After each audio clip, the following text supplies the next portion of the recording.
mais ou Agora menos você isso. me falou uma coisa, Jordão, que me chamou a atenção. É, o caso anterior que você cita da mulher e do espírito.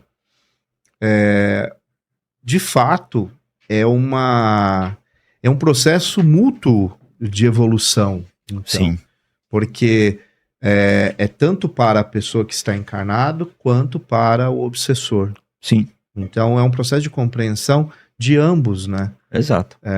E uma libertação de ambos. Porque quando há uma compreensão mútua, a transformação ela vem por consequência, né? Sim. Então é um processo bem interessante. Claro que você já deve ter visto muitos casos assim que deu certo, né? Que deu muito certo, né? Sim, a gente não acompanha depois, né? Tá, Mas a gente sim, entende que sim, que tá. Agora uma pergunta, como que a pessoa descobre que ela tem um obsessor? Não que a gente quer fazer tipo uma lista igual ao Google, que você tem uma dor de cabeça, ai meu Deus, eu vou morrer. Não isso, mas como que uma pessoa poderia descobrir que ela tá passando por esse processo de obsessão? É porque até leva tempo, né? Tem pessoas que ficam anos, sim, né? sim. Então, a pessoa descobrir. Agora, você tá com dor de cabeça, você toma remédio, vai fazer exame, mas não consegue descobrir pela parte física, no centro. Ali eles vão te avaliar, vão fazer uma entrevista, a gente faz uma entrevista com a pessoa, orienta e busca o tratamento. Só que aí a gente foca. Você tem que estudar. Aí a gente convida para o ensino. Por quê? Porque a gente quer formar médico? Não, porque a gente quer passar a doutrina. O objetivo principal é esse. Aqueles que têm a mediunidade acaba desenvolvendo. Mas é assim, não dá para dizer, eu tô com essa dor aqui, é obsessiva. Também a gente não pode jogar tudo na culpa dos espíritos. Tá. Uma pessoa que bebe muito, começa a ter problema no fígado, vai culpar o espírito? Sim. Não. É só uma consequência. É uma consequência. Ele pode ter sido influenciado a beber mais. Tá. Mas ele teve o livre-arbítrio de beber ou não. Então a responsabilidade é dele. Ele pode ir no centro espírita, receber ajuda. Se tiver os espíritos obsessores, vão procurar amparar ele também. Porque uma diferença grande que eu vi com a mesa branca, não menosprezando o trabalho deles, né?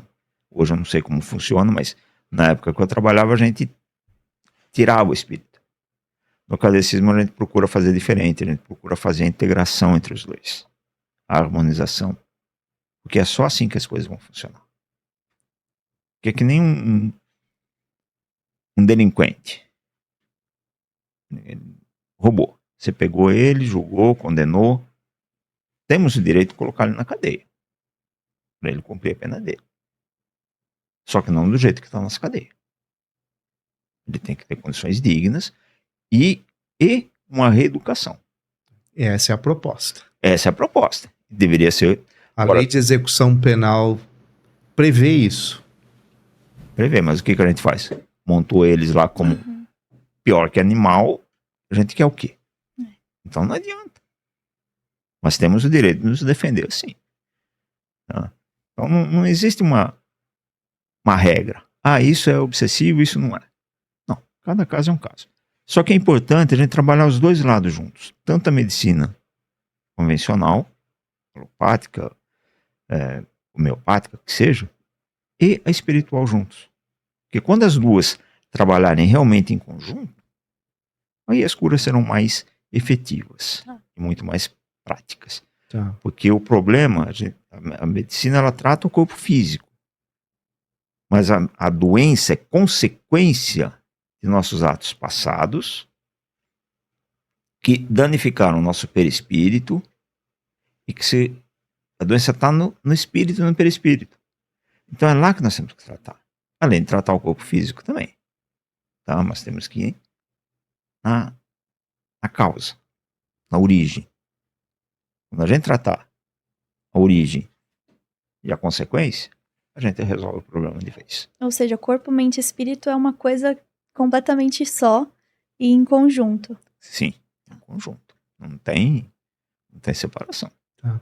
Agora, Jardel, uma coisa que dentro de toda a sua fala que é interessante, é o que leva as pessoas até o centro ou procurar um centro. São várias as razões. E dessas pessoas que buscam o centro por várias razões, muitas acabam ficando depois como trabalhadoras do centro, Sim. né? E qual é o primeiro caminho quando a pessoa ela é tratada, por seja qual for o motivo? Qual o primeiro passo que ela deve tomar? Ela deve fazer curso, no caso de vocês? É esse o caminho? É frequentar as atividades? Quais são os passos, né? O primeiro passo que a pessoa precisa ter para manifestar isso. Olha, eu quero seguir esse caminho. O que ela deve fazer? São os cursos. Tá. Aprender sobre a doutrina, estudar a doutrina. Né? Então nós temos o nosso curso hoje, ele é dividido em 3 módulos. Tá. Primeiro módulo de 6 meses, que é uma apresentação do Espiritismo. Depois tem um módulo de 1 ano e meio, que a gente estuda o Livro dos Espíritos e o Evangelho segundo o Espiritismo. E nós chamamos a parte teórica do curso. Depois tem mais 1 ano e meio, que aí a gente estuda o Livro dos Médiuns, continua com o Evangelho, e começamos a fazer a parte prática. Para aqueles que já vêm com a predisposição, uma mediunidade já mais aberta, aflorada, como a gente chama, aí eles vão aprender a trabalhar com ela. Porque tem muitas pessoas, no passado foi mais complicado, mas hoje ainda existe, que são taxadas de loucas, mas não são loucas, elas são médiuns que não estão trabalhando a mediunidade. No passado, muitas dessas pessoas... Manicômio. Um absurdo. E ali acabaram ficando loucas mesmo, pelos tratamentos que tinham, que era choque. Eletrochoque. Sim. Hoje a gente acha um horror o eletrochoque, né? Mas eu estava vendo uma reportagem, tinha uma base científica. Hoje ainda, em alguns lugares, para algumas terapias, ainda tem, é claro, muito diferente do que era naquela época, né? Mas ainda é usado em algumas terapias. Não, mas tem uma base científica para isso. Né? Então as pessoas são levadas para lá e acabam ficando loucas realmente. Mas não, se tratar de mediunidade, começa a trabalhar com ela, aprende a trabalhar com ela, começa a trabalhar, a pessoa leva uma vida normal. Né? Caso do Divaldo. O Divaldo também quase foi parar no manicômio. O Divaldo, eu não sei, obviamente, né, muito sobre a biografia dele, mas eu já tinha visto que ele teve sérios problemas de compreensão, né, no início, porque era muito exacerbada a mediunidade dele e não era aceita, né? Não. Dele, do Chico Xavier também teve problemas. É que eles são de outro tempo também, né? Hoje, como você bem disse, infelizmente ainda tem casos por aí, mas é muito mais acessível e aceito socialmente do que era há 30 anos atrás, né? E não precisa ir tão longe, não. É coisa de 30, eu lembro bem. Assim, as coisas eram mais complicadas, era muito marginalizado, né? Tudo que ligava à espiritualidade fora de algumas instituições tradicionais, né? Era sempre muito mal visto. Sim. Teve lugares que chegou a ser proibido. Proibido, né? Você falou dessa...